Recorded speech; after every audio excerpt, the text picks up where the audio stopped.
Lin, kita masuk doa konsistori ya.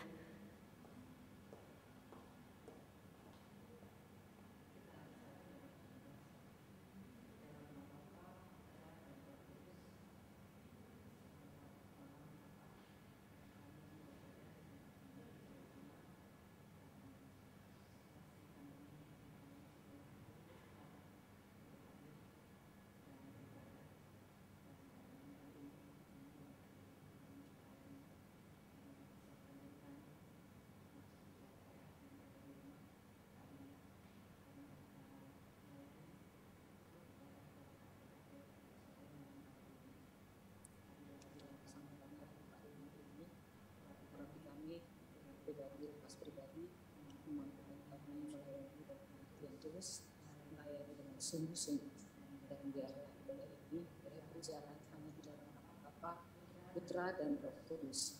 Engkau juga mau mengurapi dan memberkati semua ibu-ibu yang sudah hadir pada malam hari ini melalui channel Zoom ini.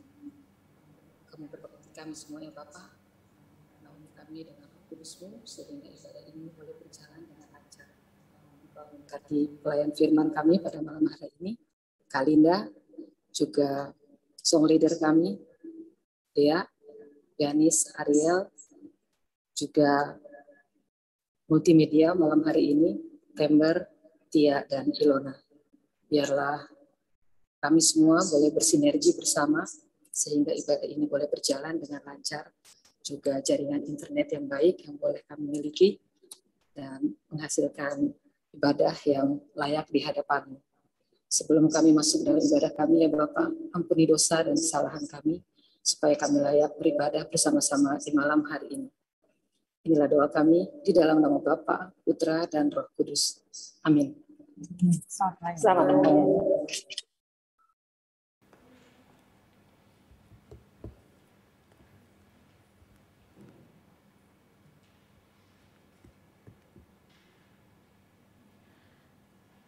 Selamat malam ibu-ibu sekalian yang sudah boleh hadir dalam ibadah Pelkat PKP malam hari ini melalui Zoom meeting. Terima kasih sudah boleh hadir dalam ibadah malam hari ini. Kita berhimpun kembali secara daring atau online pada minggu ke-8 sesudah Pentakosta untuk melaksanakan ibadah persekutuan kaum perempuan GPIB Jemaat Shalom di DKI Jakarta. Pemberita firman pada malam ini akan disampaikan oleh Nyonya Linda Yogianto Langi secara daring dari rumah dengan tema pribadi berkualitas. Kiranya ibadah kita ini yang berlangsung secara daring atau online boleh menjadi berkat dalam kehidupan kita setiap hari. Sebelum kita memulai ibadah, mari ibu-ibu kita bersama-sama berdiri jika memungkinkan dan bersama-sama menyanyikan himne Pelkat PKP.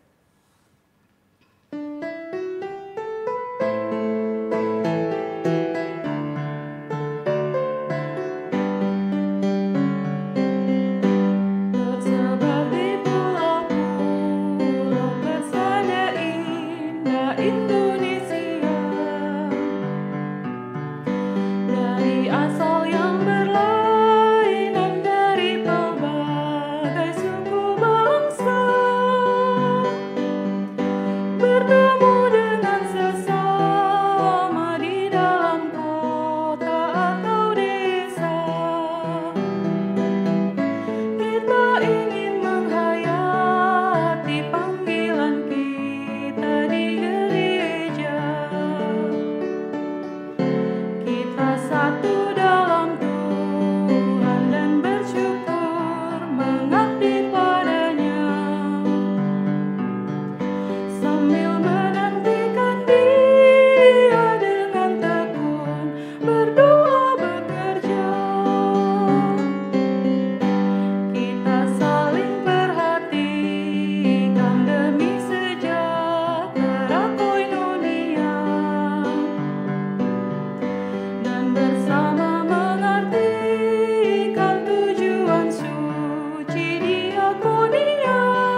Dipersilakan duduk kembali.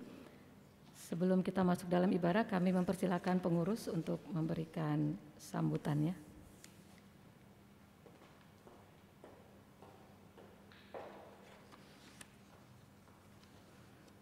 Shalom, selamat malam. Ibu-ibu yang ikut ibadah Zoom dari rumah masing-masing, saya atas nama pengurus mengucapkan selamat datang dan selamat beribadah pada malam hari ini 20 Juli 2021. Kiranya ibadah kita pada malam hari ini berkenan di hadapan Tuhan dan Tuhan berkati ibadah kita. Terima kasih.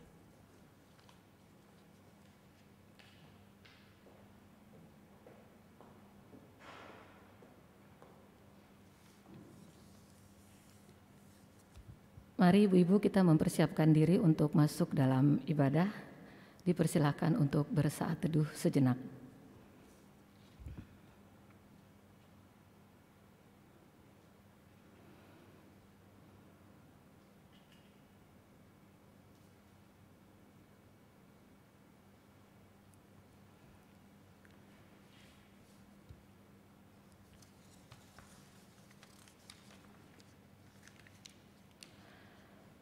Terpujilah Tuhan Allah di dalam Yesus Kristus yang berkenan menuntun kita semua, kaum perempuan jemaat GPIB Shalom di DKI Jakarta untuk beribadah dan bersekutu dengannya.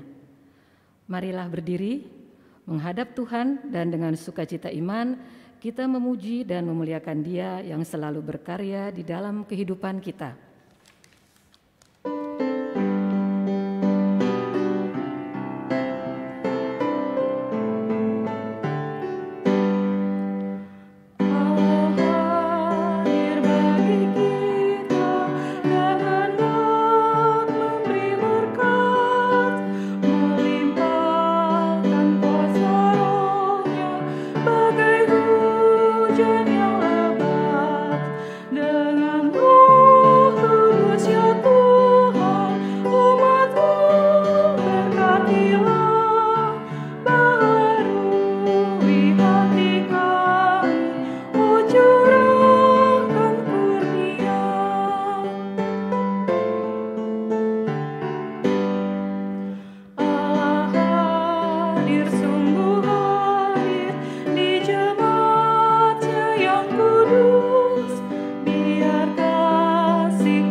Ibu-ibu sekalian, mari kita masuk di dalam doa untuk memulai ibadah ini.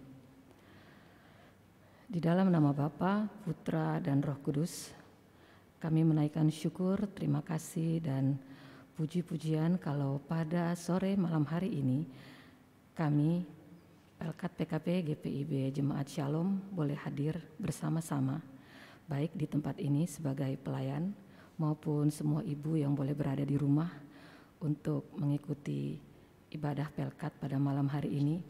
Kami semua yang boleh hadir malam hari ini ya Bapa, kami percaya semua karena tuntunan-Mu memampukan kami, memberikan kami kesempatan untuk hadir dan bersekutu bersama dengan kerinduan yang sama untuk beribadah, menghadap kepadamu, memuliakan dan memuji nama-Mu.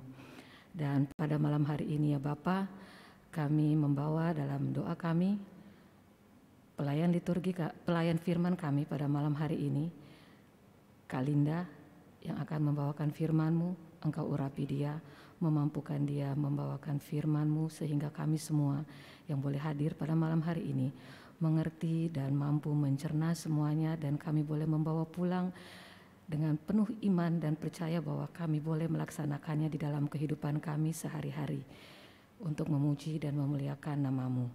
Kami juga berdoa untuk kami semua yang ada di dalam ruangan ini, yang melayani pada malam hari ini, baik song leader, pianis, multimedia, dan saya sendiri sebagai pelayan liturgi.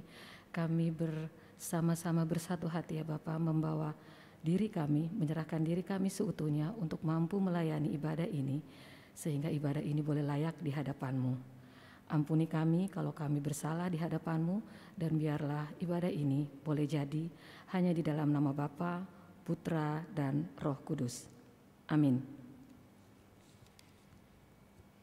Kita masuk dalam Mazmur Pujian Berbalasan yang terambil dari Mazmur 16 ayat 5 sampai 11. Mazmur 16 ayat 5 sampai 11. Ya Tuhan, Engkaulah bagian warisanku dan pialaku. Engkau sendirilah yang meneguhkan bagian yang diundikan kepadaku. Tali pengukur jatuh bagiku di tempat-tempat yang permai. Ya, milik pusakaku menyenangkan hatiku. Aku memuji Tuhan yang telah memberi nasihat kepadaku. Ya, pada waktu malam hati nuraniku mengajari aku. Aku senantiasa memandang kepada Tuhan, karena Ia berdiri di sebelah kananku, aku tidak goyah. Sebab itu hatiku bersukacita dan jiwaku bersorak-sorak. Bahkan tubuhku akan diam dengan tentram. Sebab Engkau tidak menyerahkan aku ke dunia orang mati, dan tidak membiarkan orang kudus-Mu melihat kebinasaan. Engkau memberitahukan kepadaku jalan kehidupan. Di hadapan-Mu ada sukacita berlimpah-limpah, di tangan kanan-Mu ada nikmat senantiasa. Dipersilakan duduk.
Sebelum kita membaca Alkitab dan merenungkannya, mari kita berdoa memohon bimbingan Roh Kudus.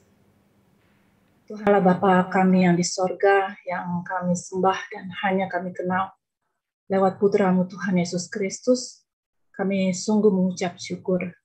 Kalau di tengah-tengah keadaan kami ini, Tuhan masih memberikan kesempatan yang indah melalui Zoom meeting untuk dapat berkumpul, bersekutu, dan beribadah. Ya Bapa, kami semua yang berada di sini, baik pelayan firman maupun juga semua yang hadir, rindu akan kebenaran firman-Mu ya Bapa. Tuhan, biarlah Roh-Mu yang kudus yang akan memampukan kami untuk dapat mengerti. Karena meskipun kami dapat mengerti dengan pengetahuan kami tidak akan mampu untuk melakukannya. tanpa bimbingan Roh-Mu yang kudus. Ya Bapa, dengarlah doa ini. Hanya di dalam nama Tuhan Yesus Kristus, kami telah siap mendengar firman-Mu. Haleluya. Amin. Ibu-ibu yang terkasih, jika memungkinkan, marilah kita berdiri untuk mendengarkan firman Tuhan yang akan dibacakan dari Alkitab Kejadian 41 ayat 9 sampai dengan 14. Kejadian 41 ayat 9 sampai dengan 14. Yang demikian bunyinya. Lalu berkatalah kepala juru minuman kepada Firaun, "Hari ini aku merasa perlu menyebutkan kesalahanku yang dahulu. Waktu itu, tuanku Firaun murka kepada pegawai-pegawainya dan menahan aku dalam rumah pengawal istana beserta dengan kepala juru roti. Pada satu malam, juga kami bermimpi. Aku dan kepala juru roti itu masing-masing mempunyai mimpi dengan artinya sendiri. Bersama-sama dengan kami, ada di sana seorang muda Ibrani, hamba kepala pengawal istana itu. Kami menceritakan mimpi kami kepadanya. Lalu diartikannya kepada kami mimpi kami masing-masing. Dan seperti yang diartikan itu kepada kami, demikianlah pula terjadi. Aku dikembalikan ke dalam pangkatku, dan kepala juru roti itu digantung. Kemudian Firaun menyuruh memanggil Yusuf. Segeralah ia dikeluarkan dari tutupan, ia bercukur dan berganti pakaian, lalu pergi menghadap Firaun. Demikianlah pembacaan Alkitab. Berbahagialah setiap orang yang mendengar firman Tuhan dan yang melakukannya. Haleluya.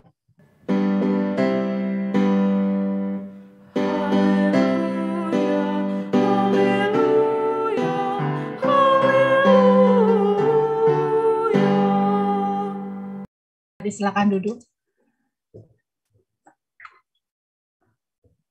Selamat malam ibu-ibu yang terkasih di dalam Tuhan Yesus Kristus. Shalom. Ya, puji Tuhan semua dalam keadaan sehat dan bisa mengikuti ibadah PKP pada sore menjelang malam hari ini. Judul tema yang diberikan kepada saya adalah pribadi yang berkualitas. Kalau kita baca dari firman Tuhan, ini ada beberapa tokoh ya, ada beberapa orang. Ada Firaun, ada tukang roti, juru minuman, dan ada utusan Yusuf. Karena kita sudah dari kecil sekolah minggu, teruna, remaja, sudah pasti yang kita pikirkan yang berkualitas adalah Yusuf. Setuju ya ibu-ibu ya? Yang berkualitas adalah Yusuf. Baik, kita mundur sedikit.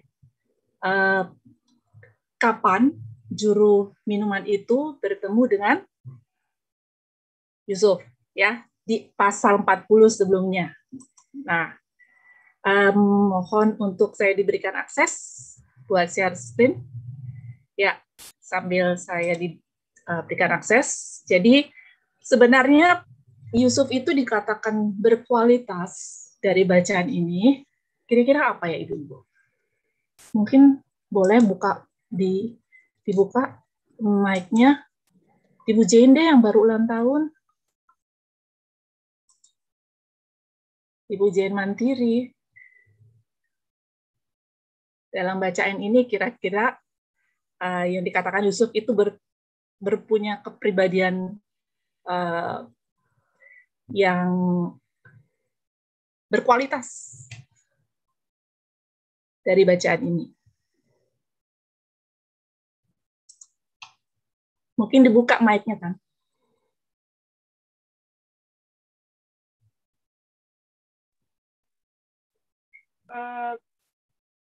Keahlian, semacam keahlian gitu kali. Keahlian menceritakan arti mimpi. Iya. Iya, oke. Terima kasih, Tante Jen. Thank you. Selamat ulang tahun ya, Tante. Oke, kita lihat ya sebelumnya ya. Ini saya share screen dulu. Sampaikan kalau belum terlihat slide-nya.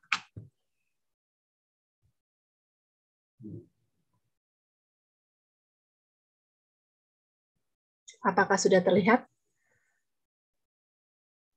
Oke, Sudah ya? sudah. Oke. Ya. Kita mundur, tadi kita tanyakan sama Tante Jane siapa sih yang berkualitas gitu ya. Yusuf dengan kealihannya. Mari kita lihat di pasal yang ke-40. Ya. Saya harus stop share dulu karena ada sedikit bermasalah. Oke, sudah ya, sudah kelihatan ya. Pasal 40 ayatnya yang ke-6 ya, ayat yang ke-6. Di situ dinyatakan bahwa mereka memang bersama-sama ada di dalam penjara ya. Tapi apa yang dikatakan oleh Yunus pada saat Yunus melihat dua orang itu, juru roti dan juru minum, mempunyai muka yang muram, gitu ya. Di slide bisa dilihat, dikatakan bahwa ketika pada waktu pagi-pagi Yusuf datang kepada mereka, segera dilihatnya bahwa mereka bersusah hati. Lalu ia bertanya kepada pegawai istana Firaun itu yang ditahan bersama-sama dengan dia, "Mengapakah hari ini mukamu semuram itu?" Kata Yusuf kepadanya. Ini sampai di mengapakah hari ini mukamu semuram itu. Itu sampai dengan pasal 7. Dan mereka menceritakan bahwa mereka punya mimpi ini dan itu dan tidak bisa mengerti. Lalu selanjutnya ayat selanjutnya mengatakan bahwa kata Yusuf kepadanya, "Beginilah arti mimpi itu." Ya, apa yang dikatakan Tante Jen tadi, Yusuf memang diberikan karunia untuk dapat mengartikan mimpi. Dan itu sudah gift-nya dia, talent-nya dia. Itu sudah pemberian dia. Namun, dia tidak akan bisa menyampaikan itu kalau pada saat dia bertemu dengan juru roti dan juru minuman, dia cuek-cuek aja gitu. Dia tidak menyapa, dia tidak berbelas kasihan, dan dia tidak terganggu gitu loh. Ternyata Yusuf lumayan terganggu hatinya melihat ada sekitarnya sedang bermuram. Lalu kemudian dia menyapa, setelah itu terjadi perbincangan. Dan baru keluar talenta Yusuf itu yang diberikan Tuhan. Tapi saya yakin tanpa ada sapaan, tanpa ada hati yang penuh belas kasih atau memperhatikan, talenta itu tidak akan dinyatakan pada saat itu. Jadi salah satu poin yang kita belajar dari pribadi yang berkualitas dari Yusuf adalah karakter dia yang meskipun ada di penjara karena difitnah, dia tetap mempunyai kebaikan kepada orang-orang sekitarnya. Bahkan dia tahu orang-orang sekitarnya juga bukan orang-orang yang baik-baik kok. Orang-orang yang sama-sama punya kesalahan gitu ya, namanya di penjara ya, punya kesalahan. Tapi dia nggak memperhatikan itu. Dia tetap memperhatikan bahwa semuanya sama. Jadi dia juga cukup sedih kalau ada yang bermuram duja seperti itu. Itu ya salah satu karakter yang berkualitas. Dan karakter yang berkualitas itu karena Tuhan menyertai dia. Kalau Bapak dan ibu-ibu yang terkasih bisa baca di Kejadian 39 ayat 3, ayat 21 dan 23, Tuhan menyertai dia dan apa saja yang diperbuatnya berhasil. Itu yang membuat dia berkualitas. Jadi berkualitas itu adalah sesuatu yang penting. Sekarang kita bertanya, kalau kualitas itu adalah sesuatu yang penting, secara alkitabiah gitu ya, secara firman Tuhan, apa sih sebenarnya kualitas yang dipandang Tuhan yang penting, gitu ya? Saya sih pribadi itu dulu mikirnya bahwa saya harus bertumbuh, gitu ya. Saya harus bertumbuh di tempat manapun. Artinya kalau di kantor, kalau saya merasakan tempat ini saya nggak merasakan saya dapat apa-apa, saya nggak bertumbuh, lebih baik saya mikir dulu untuk keluar. Bahkan pernah juga kok, ngaku ya, pernah juga di gereja, kalau pada saat kita mikirkan kok di gereja saya nggak ada pertumbuhan gitu. Dan sering terjadi itu alasan dari beberapa orang yang akhirnya meninggalkan gerejanya karena merasakan tidak bertumbuh. Apakah pertumbuhan itu adalah sesuatu yang penting? Mari kita lihat apa firman Tuhan. Yeremia 17 ayat 7 sampai dengan 8. Ini menyampaikan bahwa diberkatilah orang yang mengandalkan Tuhan, yang menaruh harapannya pada Tuhan. Ya, dia seperti pohon yang ditanam di tepi air yang merambatkan akar-akarnya ke tepi batang air. Dan yang tidak mengalami datangnya panas terik, yang daunnya tetap hijau, yang tidak khawatir dalam tahun kering, dan ini yang paling penting, dan yang tidak berhenti menghasilkan buah. Tidak berhenti menghasilkan buah. Kita lihat lagi dari Yohanes 15 ayat 1 sampai dengan 8, cukup panjang, tapi saya yakin dan percaya ibu-ibu sudah ada di dalam pikirannya, karena ini sangat sering kita baca. Ya, akulah pokok anggur yang benar, kata Bapa. Kata Yesus, Bapakulah pengusahanya. Ini penting ya. Setiap ranting padaku yang tidak berbuah, dipotongnya. Apa yang terjadi pada ranting tidak berbuah? Dipotongnya. Dan setiap ranting yang berbuah, ditetap dikit, malah dibersihin, supaya apa? Supaya lebih banyak berbuah. Lanjut ya, ada poinnya saya buletin, saya bold. Kita bisa berbuah kalau kita tinggal di dalam Yesus dan Yesus tinggal di dalam kamu. Kita akan bisa baca di rumah. Dan yang poin yang terakhir, ayat yang 8 ke 8, ini bisa kita baca. Dalam hal inilah Bapakku dipermuliakan, yaitu jika kamu berbuah banyak. Dan dengan demikian kamu adalah murid-murid. Tidak berbuah dipotong, berbuah dibersihin supaya lebih banyak berbuah. Dan yang terakhir, ternyata berbuah itu menandakan kita adalah murid-murid dan Bapa kita dipermuliakan. Baik. Dari slide 2 ayat aja ini dan banyak lagi, dua bacaan ini dan banyak lagi dalam firman Tuhan yang mengatakan sesuatu yang penting, berkualitas itu sesuatu yang penting, ternyata bukan pertumbuhan yang penting. Penting pertumbuhan. Tapi yang paling penting adalah berbuah. Sehingga berkualitas itu sama dengan berbuah.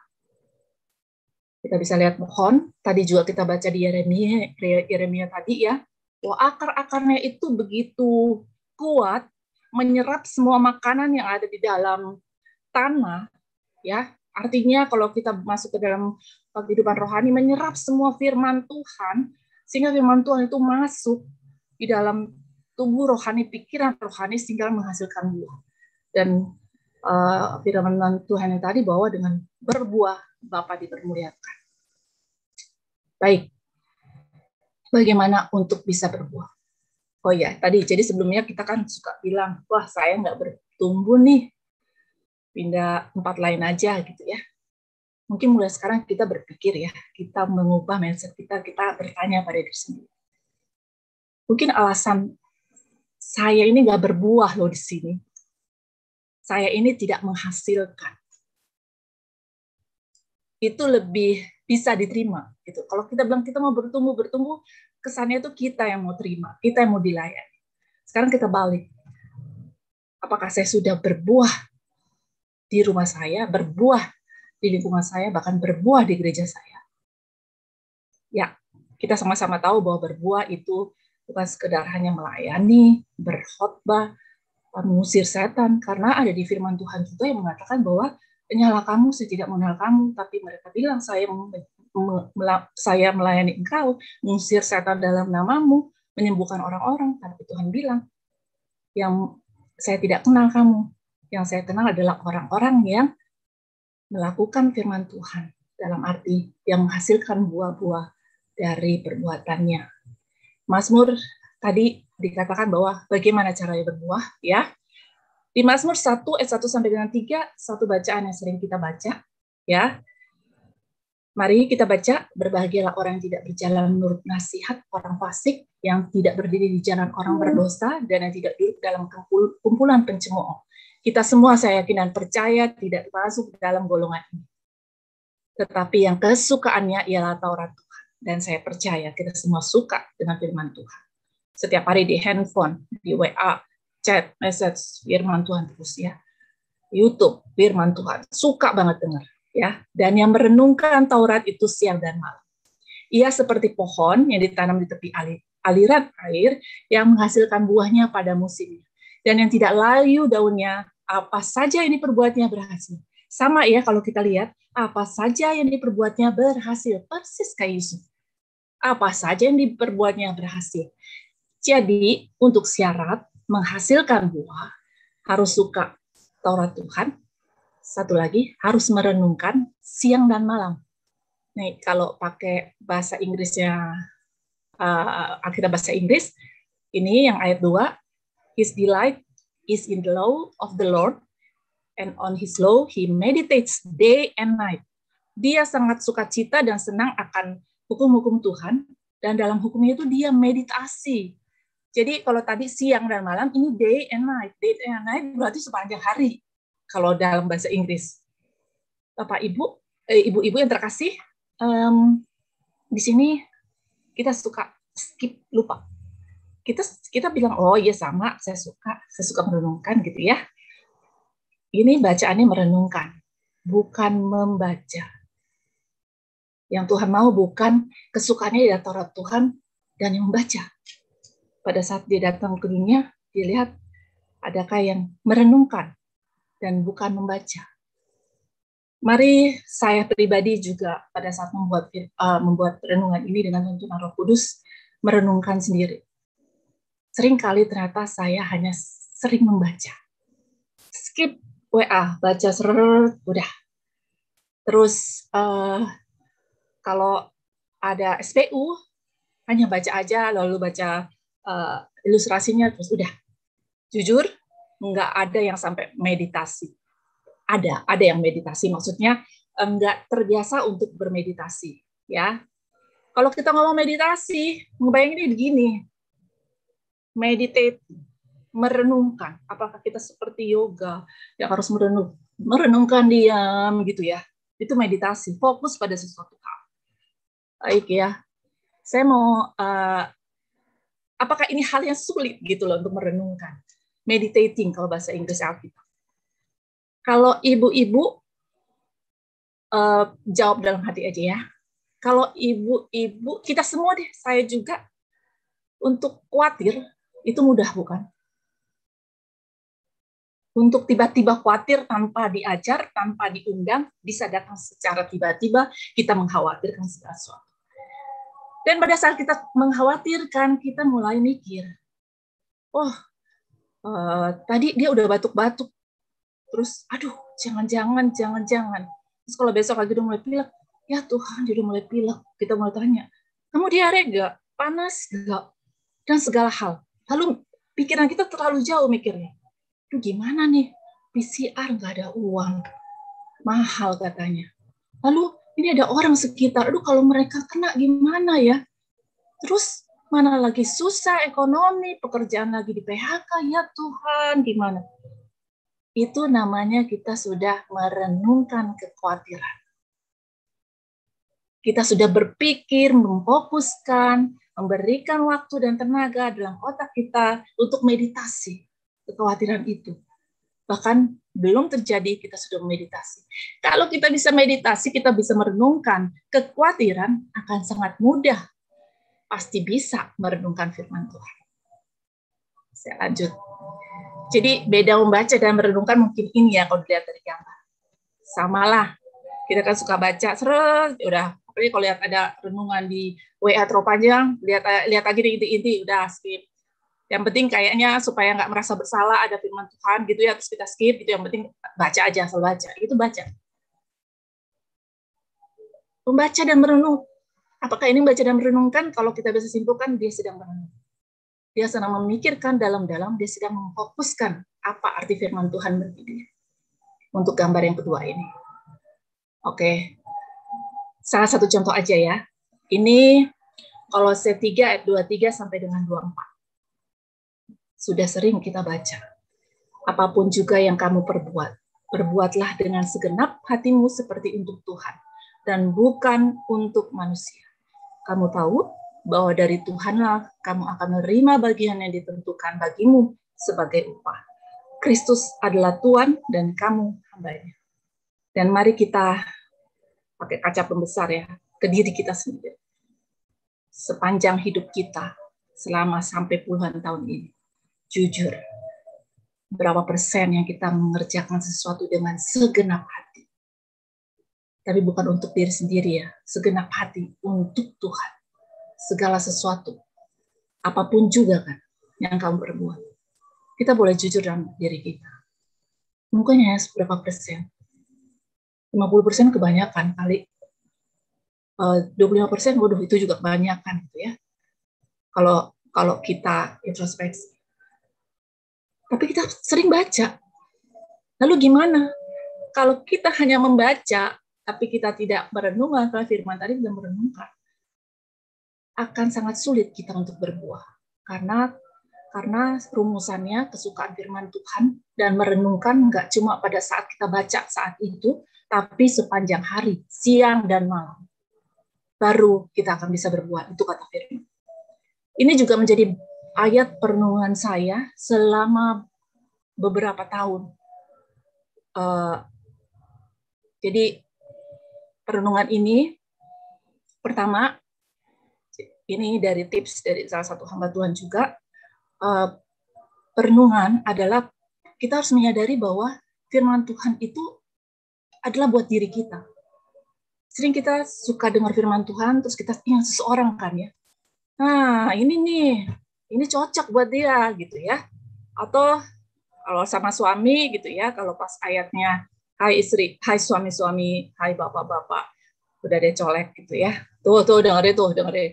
Atau misalnya hormatilah orang tuamu, demen banget gitu, panggil anak-anak tuh dengerin gitu ya. Atau kalau kadang-kadang kita lagi disakitin sama orang, terus ada firman Tuhan yang seakan-akan kamu tidak boleh menyakiti orang lain. Tuh, di post aja dulu deh, di screenshot, taruh di status biar dia baca. Inilah yang kadang-kadang membuat kita tidak dapat merenungi karena kita pikir firman Tuhan itu buat orang lain. Yang paling harus kita terima adalah semua firman Tuhan harus ditujukan ke diri sendiri.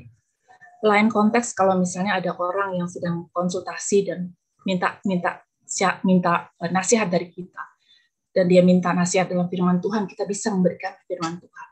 Tapi di setiap firman yang kita baca itu buat diri kita sendiri. Dan karena mengetahui bahwa firman ini, bahkan kejadian ini yang tadi kita baca, ini buat saya, bukan hanya buat teman-teman lain, tapi buat saya. Kita masing-masing ini buat saya. Dengan demikian kita bisa membandingkan keadaan diri kita dengan dalam firman yang dibaca tadi. Kesadaran diri berarti kita jujur. Saya yang sekarang dengan firman itu sudah cocok atau enggak. Dan kelembutan hati untuk mau ditegur.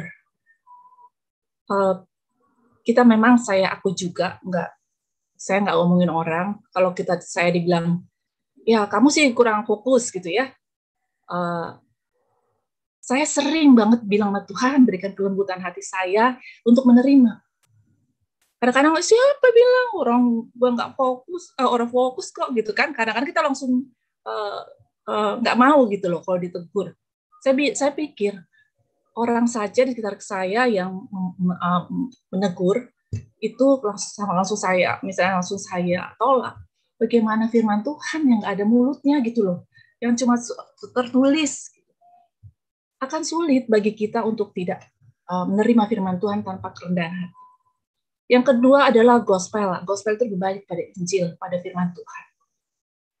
Kita akan dipertemukan dengan anugerah, kita evaluasi dan introspeksi, dan pada akhirnya kita mendapatkan kedamaian. Ibu-ibu nanti kita akan mencontohi salah satu untuk aplikasi perenungan ini ya. Kemudian terakhir, mesti ada perubahan dan berbuah. Kita mesti makin mengenal siapa Allah, kita mesti menjadi berkat dan berkualitas atau berbuah. Kesadaran diri, gospel, berubah dan berbuah. Kata-katanya sama, tapi letak hurufnya berbeda dan artinya berbeda juga. Baik ya, ini yang saya renungkan dari Kolose 3:23-24 yang tadi. Apapun juga yang kamu perbuat, perbuatlah dengan segenap hatimu seperti untuk Tuhan. Mulai dari kesadaran diri. Saya dengan jujur harus mengakui bahwa belum. Saya masih melihat siapa yang nyuruh. Siapa yang orangnya baik apa enggak sih? Penting atau enggak? Dan masih mengharapkan pujian orang lain gitu.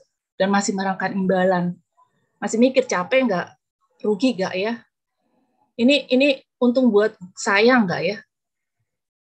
Sehingga saya ternyata tidak melaksanakan firman ini karena saya masih memandang diri sendiri. Dengan penuh kelembutan hati dengan kejujuran saya mengaku pada Tuhan.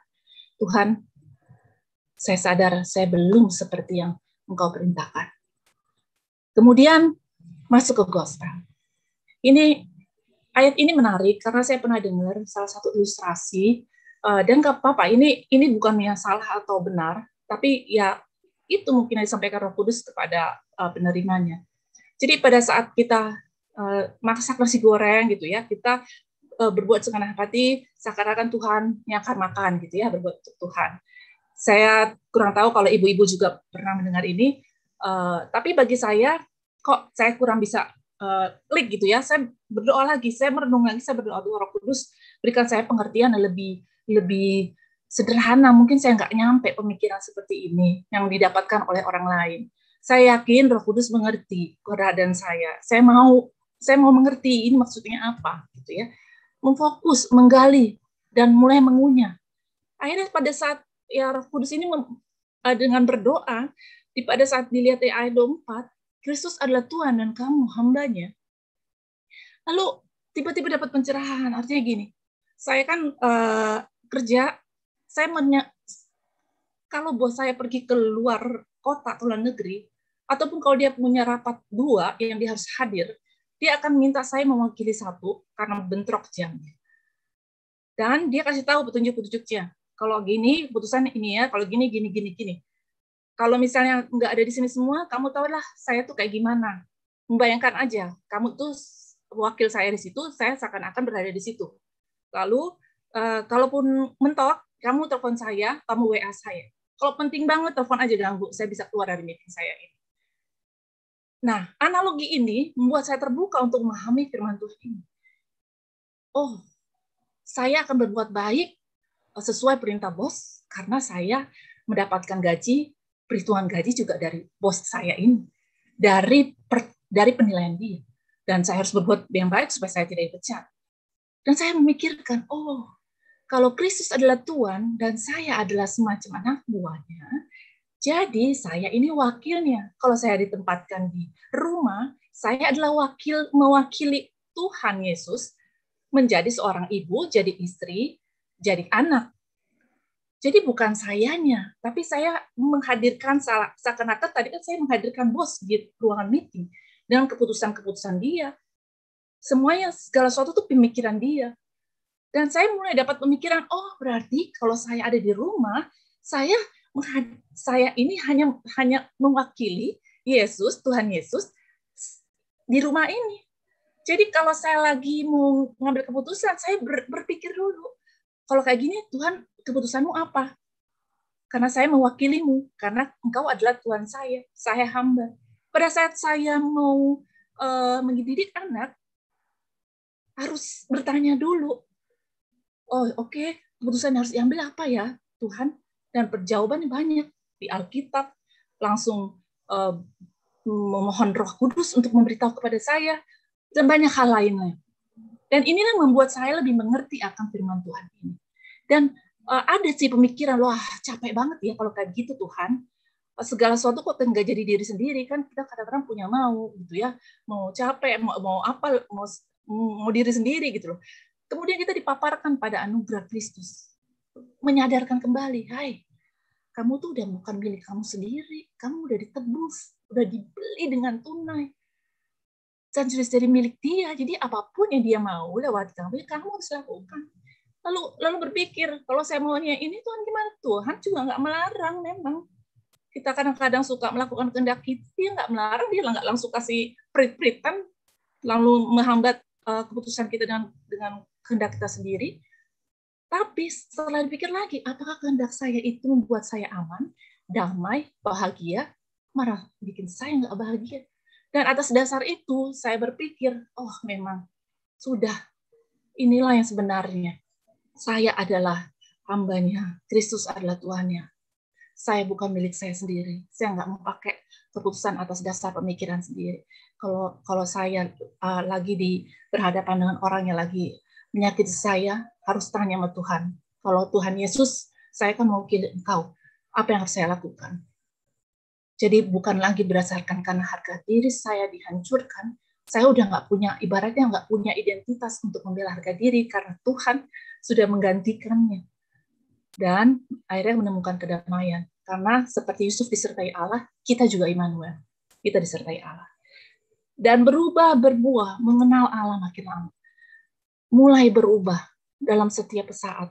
Diperbaharui terus-menerus, semakin memiliki kualitas Kristus, dan bisa menjadi berkat dimanapun, kantor, gereja, rumah. Ini masih dalam proses, masih jauh dalam proses. Dan ini perenungan setiap hari, day and night. Kalau bisa dibilang malam-malam saya berdoa, saya urutin dari yang terjadi pagi hari. Bapak terima kasih ya, tadi sudah ingetin, jadi keputusanmu yang terjadi. Oke, Bapak, tapi tadi maaf ya, tadi bukan keputusanmu yang aku ikuti, keputusan diri sendiri, karena kesel setengah mati. Itu sebenarnya nggak baik. Saya minta ampun, saya minta lagi kekuatan untuk menghadapi ke depannya. Demikian, saya tidak berbuat seperti itu lagi. Dan itu saya laporan, seperti saya laporan ke bos saya di kantor gitu. Dan saya mengenal Bapak, dan kita, ya saya yakin ibu-ibu sini sudah makin mengenal Allah. Dia begitu maha pengasih, mengerti, dan dia memperlengkapi kita. Baik, jadi day and night, merenungi siang dan malam, itu seakan-akan kita dipeluk oleh kasih Tuhan. Karena kita memikirkan, merenungkan, kalau kayak gini, keputusannya apa Tuhan? Kita sibuk merenungkan firman Tuhan, Taurat Tuhan.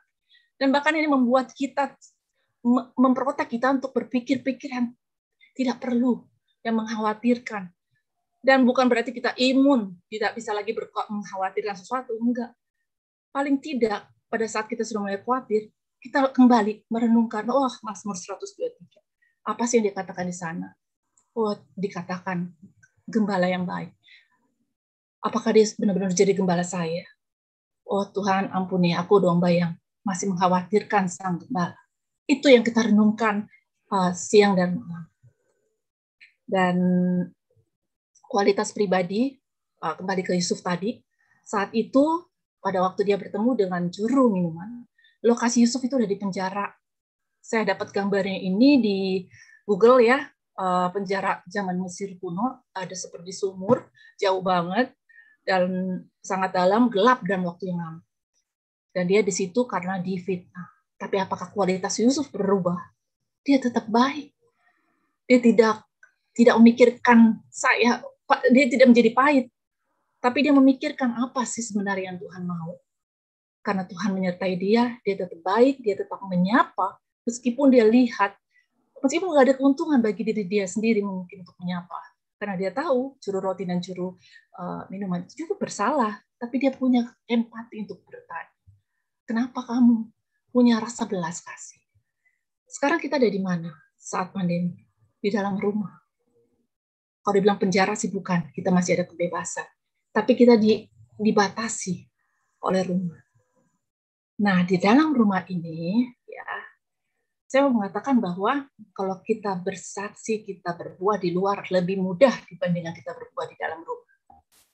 Di luar mungkin tidak mengenal kita secara spesifik, tapi di dalam rumah kita bertemu dengan orang-orang yang sangat mengetahui kita dari kita kecil sampai besar, dia itu gimana, dia udah mentok, udah keras kepala, segala macam. Kalau kita keluar, kita bisa make up, dalam arti make up secara bukan pura-pura juga ya, tapi menampilkan, menjaga image. Tapi di rumah kita nggak bisa jaga image.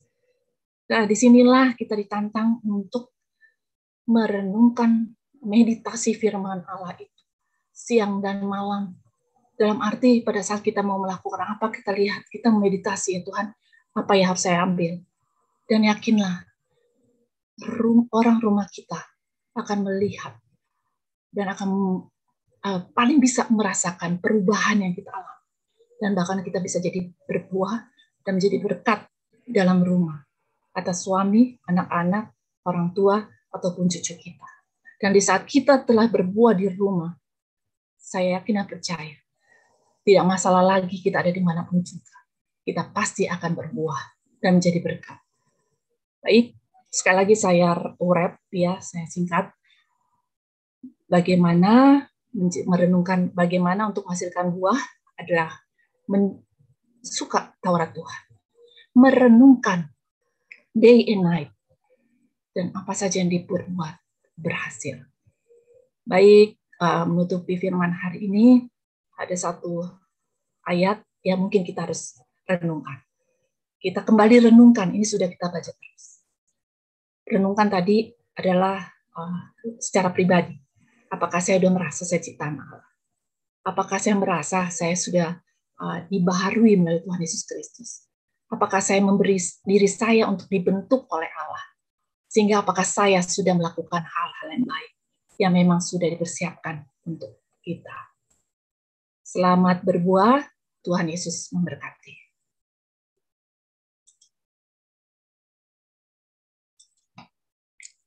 Mari kita akan bersatu sejenak.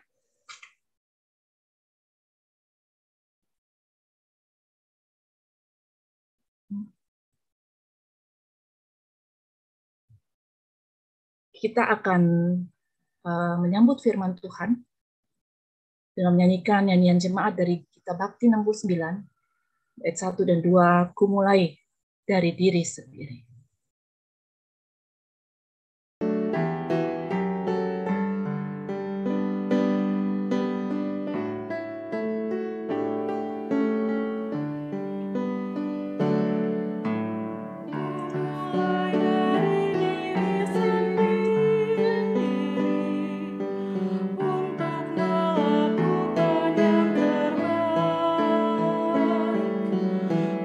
mulai dari diri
Ibu-ibu yang terkasih, mari kita satu dalam doa syafaat. Mari kita berdoa. Tuhan Allah Bapa kami yang di sorga, kami mengucap syukur Tuhan untuk semua yang Tuhan telah berikan kepada kami. Dan kami mengucap syukur kalau kami masih diberikan kesempatan untuk bersama-sama berdoa syafaat. Dalam doa syafaat ini Tuhan, kami berdoa untuk pemerintah, bangsa, dan negara kami dalam menjalankan pemerintah. Tuhan berikan hikmat, kebijaksanaan. Tuhan berikan manusia yang takut akan Tuhan, pemerintah-pemerintah ini Tuhan. Sehingga mereka dapat mampu untuk menjalankan pemerintahan ini. Dan keadaan negara bisa lebih sehat, aman, damai, sejahtera dalam berbagai bidang. Ekonomi, sosial, politik, budaya. Dan terutama dalam menangani pandemi COVID-19 ini Tuhan. Mampukan mereka untuk menyelesaikan apa yang harus diselesaikan. Mampukan mereka untuk berjuang apa yang harus diperjuangkan. Dan terlebih, jauhkan kami dari ancaman memecah belah persatuan dan kesatuan Republik Indonesia. Kami mendoakan program vaksinasi dapat berjalan dengan lancar dan aman. Dan tidak ada gangguan apapun. Bapa yang di sorga, pada malam hari ini kami mendoakan saudara-saudara kami yang sedang mengalami sakit, baik yang sedang isoman maupun penyakit lainnya. Kami membawa adik Kristi dan Keisha, putri-putri dari Ibu Olvan. Kami membawa bersama-sama Bapak David Sigar dan istri, keluarga Ibu Sri Budiati, keluarga Ibu Kartika Chandra, keluarga Pak Samuel Herman, keluarga Ibu Ber, keluarga Bapak Wiliater Batubara, keluarga Bapak Andit Hananta. Bapak yang di sorga, keluarga-keluarga kami ini dan juga yang mungkin tidak kami sebutkan satu persatu sangat merindukan pemulihan dan kesehatan secara total. Tuhan, kami memohon bersama-sama dengan umat-Mu saat ini. Tuhan memberikan kesembuhan yang berasal dari Tuhan. Dan Tuhan memakai segala cara Tuhan, baik itu makanan yang sehat, obat-obatan, vitamin, minuman, perawatan, apapun juga Tuhan memberkatinya. Dan kami tahu yang percaya Tuhan, karena Tuhan punya kuasa untuk menyembuhkan. Jika Tuhan berkenan, tidak ada yang mustahil.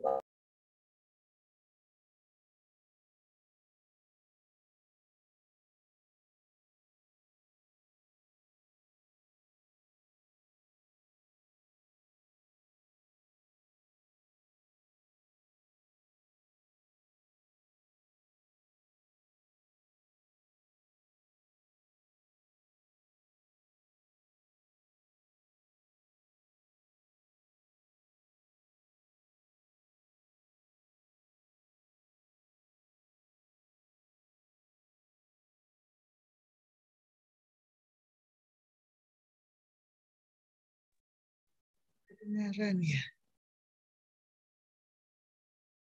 Kami mau berdoa Tuhan Yesus untuk gereja dan umat percaya GPIB Shalom DKI Jakarta.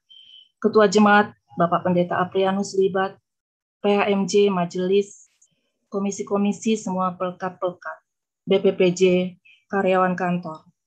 Biarlah kami bekerja dengan segenap hati untuk Tuhan. Sehingga kami bukan hanya bertumbuh dalam iman, tapi berbuah menjadi berkat. Semakin mengenal Allah dalam Kristus dan melayani dengan kesungguhan hati, menyenangkan hati Tuhan. Dan kami berdoa untuk PKP GPIB Shalom.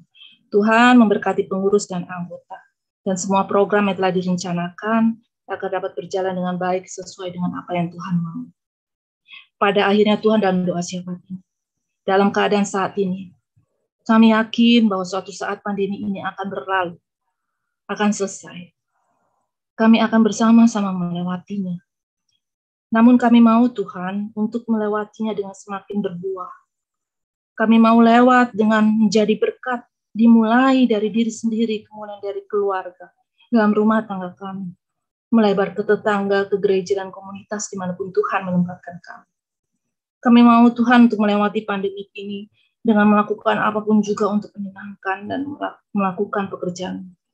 Karena kami adalah anak-anak Tuhan, wakil-wakil-Mu di bumi ini. Dan mampukan kami Tuhan untuk memberi diri, dituntun oleh-Mu, dituntun oleh Roh Kudus, dan mengizinkan Allah untuk membentuk kami semakin hari semakin menjadi serupa dengan Kristus.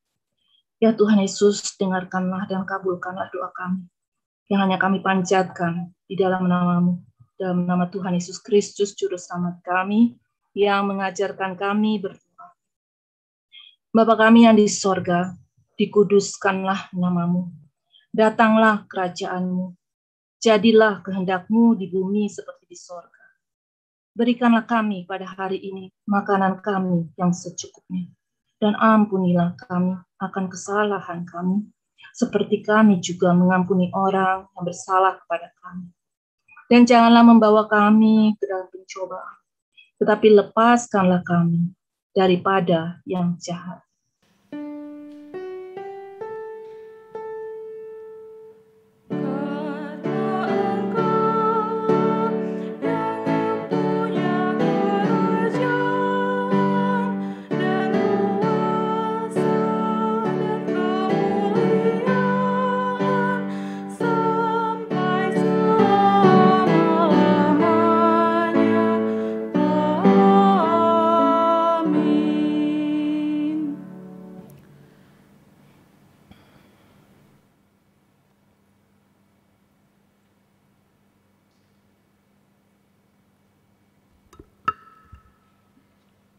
Ibu-ibu yang diberkati Tuhan, marilah kita menyatakan ungkapan syukur dengan memberi persembahan kepadanya.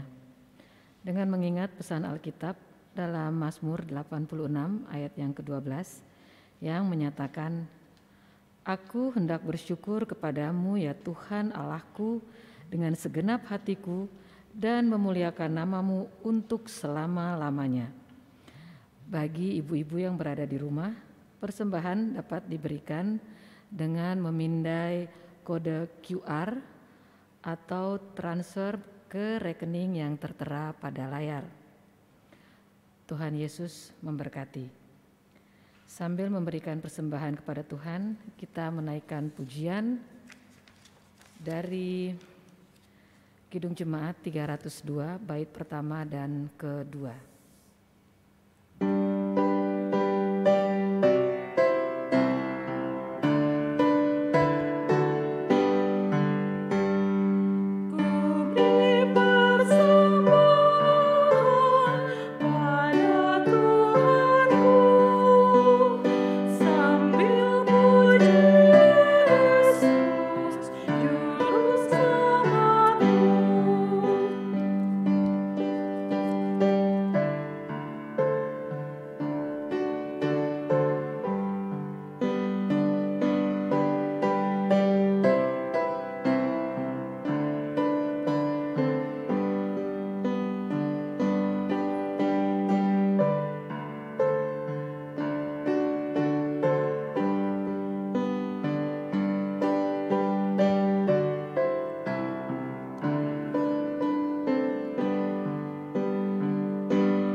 Ibu-ibu yang diberkati, mari kita berdiri untuk menyerahkan persembahan ini kepada Tuhan dalam doa syukur. Mari kita berdoa. Terima kasih ya Allah, karena kami boleh membawa persembahan kami ini sebagai ungkapan syukur dan rasa terima kasih kami atas semua berkat yang sudah boleh berlaku atas kami. Dan biarlah persembahan ini boleh dipakai untuk memuliakan nama-Mu saja. Terima ya Bapa dan kuduskanlah ya Allah. Amin. Silahkan duduk kembali, kita akan mendengarkan warta Pelkat PKP.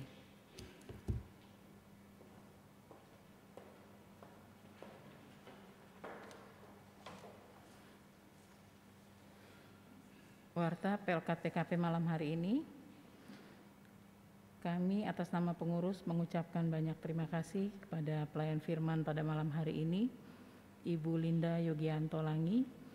Kiranya Tuhan berkati pelayanan Ibu dan keluarga Ibu. Juga kepada pelayan liturgi, Ibu Joyce Sembiring Tambunan, dan pianis Nona Ariel Sembiring, juga kepada song leader Ibu Andrea Wawor Puturuhu, serta Bapak Tember Mulasi Tompul sebagai multimedia kita. Kiranya Tuhan berkati pelayanan Ibu dan Bapak dan keluarga semuanya. Untuk warta PKP, seperti biasa program PKP saat ini hanya ibadah rutin setiap hari Selasa melalui virtual atau Zoom. Untuk ibadah minggu depan akan diwartakan melalui WA Group. Untuk kehadiran hari ini dihadiri oleh 44 orang, termasuk 1 Bapak dan 3 pemudi. Kiranya Tuhan Yesus memberkati kita semuanya. Terima kasih.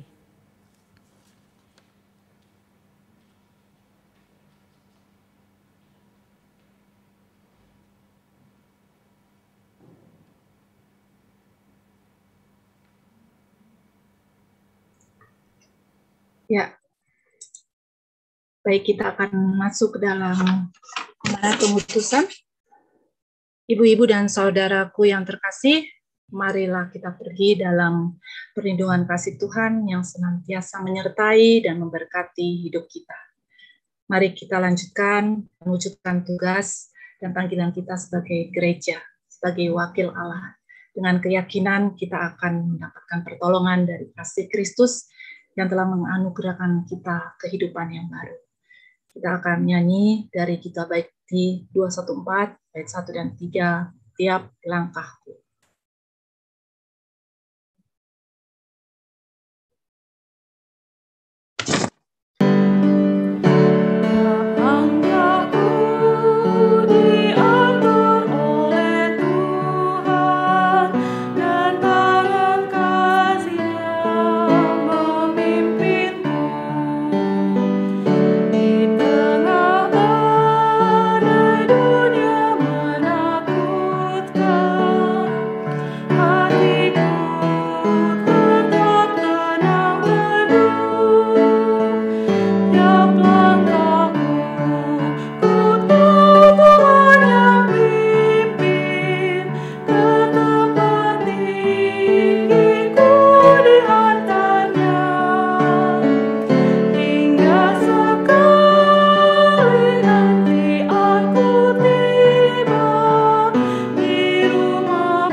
Mari ibu yang terkasih, kita akan berdoa untuk menerima berkat dari Tuhan.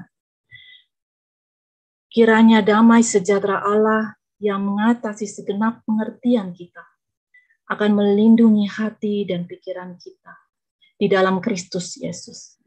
Kiranya berkat dari Allah Bapa dan Putra dan Roh Kudus menyertai kita sekalian dari seperti yang telah dahulu dilakukannya, sekarang sampai selama-lamanya.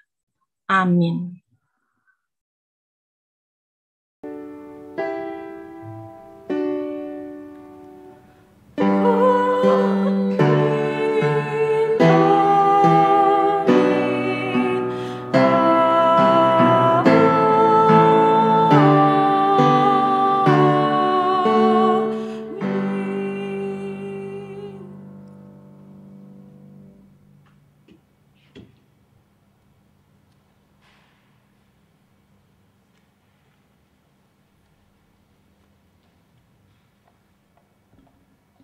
kasih Linda.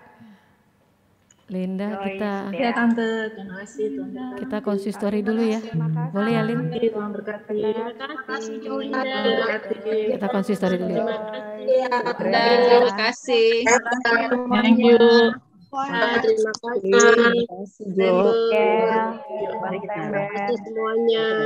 Terima kasih semuanya. Terima kasih Kak Linda. Terima kasih Linda untuk firman-Nya.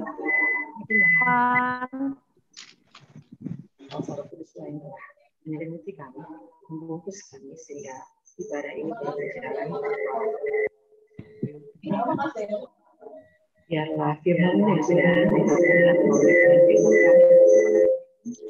boleh menjadi berita bagi langkah kami di sepanjang minggu ini, dan kami boleh terus bertumbuh di dalam firman, di dalam Engkau saja. Berkati ibadah kami ini ya Bapak, dan kami akan kembali ke rumah kami masing-masing. Engkau menyertai langkah kaki kami, menyebabkan kami dengan tidak kurang suatu waktu itu berkumpul bersama kembali dengan keluarga kami untuk beristirahat. Kita hari ini masih Kau sediakan bagi kami. Terima kasih ya Bapak, inilah doa dan ungkapan syukur kami yang boleh kami naikkan di penghujung ibadah kami malam hari ini. Di dalam nama Bapa, Putra, dan Roh Kudus, jadilah kehendak-Mu atas kami. Amin. Terima kasih. Terima kasih Kak Linda. Terima kasih semua. Terima kasih. Terima kasih Linda. Thank you. Tuhan berkati. Terima kasih semuanya. Ratna. Terima kasih Julia, Mas September. Terima kasih Linda. Terima kasih semua dari Ibu. Thank you. Tuhan berkati. Terima kasih. Tuhan berkati. Ada satu di rumahnya, adik kamar. Pamit ya. Yuk, pamit ya. semuanya. Bye. Terima kasih. Neta. Dadah, Maben. Dadah, Maben. Margo. Nia. Halo, Margo. Halo, Ibu Mami Pena. Iya. Tuhan berkati. Kita aja.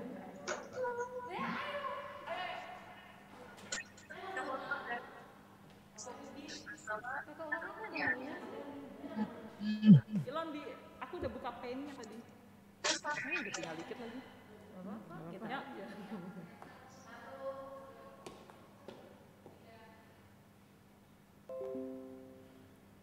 Pengen lagi nggak?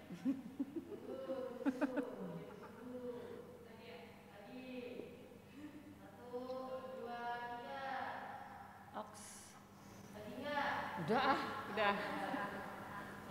Terima kasih ibu-ibu semuanya. Selamat malam. Selamat malam. Dah.